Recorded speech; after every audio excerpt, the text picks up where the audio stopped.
I think most Nebraskans, most Americans are getting off of work and probably worrying more about getting their kids to Little League than this big drama on Capitol Hill. I was there for a period of time. I'm not on that committee of jurisdiction, but I was there because I wanted to observe this.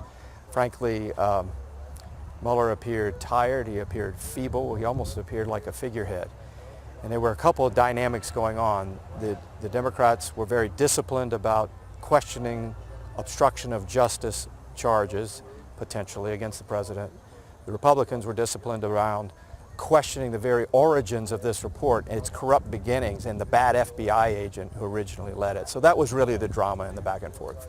So as they're getting home, they may see some clips, whether it's CNN, MSNBC, Yeah. Fox News, select clips of today. When they see these clips, is there important overall context you want to make sure people back home have when they see some of these things?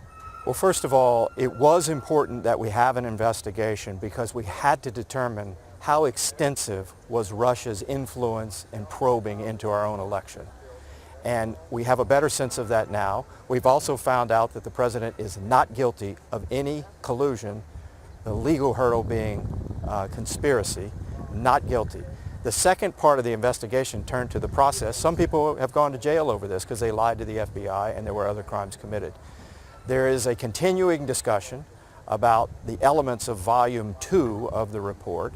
Again, the Democrats probe very intensely Mueller today about the possibility of obstruction of justice, which might have more credibility if there was not an underlying crime, which there was not, and secondly, if the investigation had been impeded, which it was not. So people will have to draw their own conclusions. Frankly, inside the report, there are things that make you wince.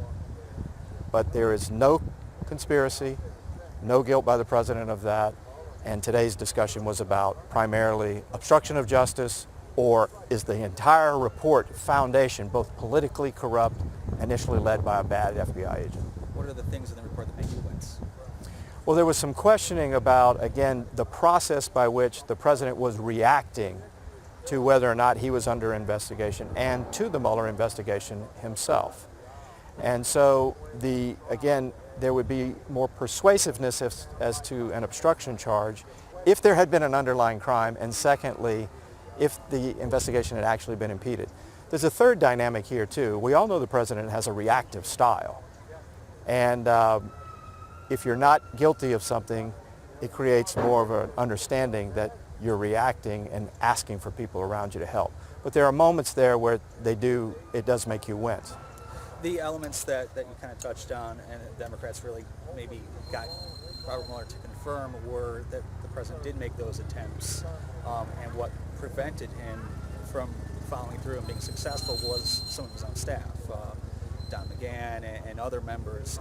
How concerning is that element that he did once again confirm that after saying it in the report? Well, you're going to have to potentially wait till after the presidency to see if anything comes of this. In a court of law, I would assume it's improbable that the president would be convicted of anything. Again, no underlying crime. Secondly, there wasn't an impediment that did occur, although there are some things in there that, again, make you wince. Third is, does the president have a right to react and react vigorously and put his own people around him who could defend his innocence? And so those would be the things that would be unpacked going forward. Do you need to maybe consider or talk to colleagues about the president's power and how much maybe power he thinks he may have compared to what the documents that govern this country say he has? Yeah. Well, this is always an ongoing difficulty. For the last 100 years, we have stacked more and more power into the hands of the presidency, beginning back to Woodrow Wilson, in effect. This is a constant dilemma up here, not just manifesting itself in this investigation, but manifesting itself in how much power Congress has over matters of war and peace, over matters of budgeting and regulatory authority. So that's a deeper philosophical question. But yes, in general, as Americans, we have tilted the balance of power toward the executive branch away from the legislative branch, and that's a difficulty for many of us who are in the legislative branch. Is there anything else that you want to touch on, or anything else that stood out to you today? Yeah. What frankly stood out to me is, again, how feeble that Director Mueller appeared. That was a surprise. Clearly he's tired. Clearly this investigation has taken its toll on him. but it was almost as though he was a figurehead in it, and that might point to the fact that somebody else may have had the bigger hand in writing this. The other problem here is there going to be a further investigation into the origins of this very investigations and the bad original dossier that led to a FISA court's evidence that led to the beginning of this investigation. Also, the biases internally among some of the investigators, which is well known publicly. Just to wrap it up, is there anything that you absolutely want to see happen next as a result, not just of today, but of everything? I don't know if there's something you want to... I think, frankly, the American people are exhausted by this. They want government to simply work and succeed, and tying ourselves up constantly in an exhausting sort of proxy trial is not something that people want to see.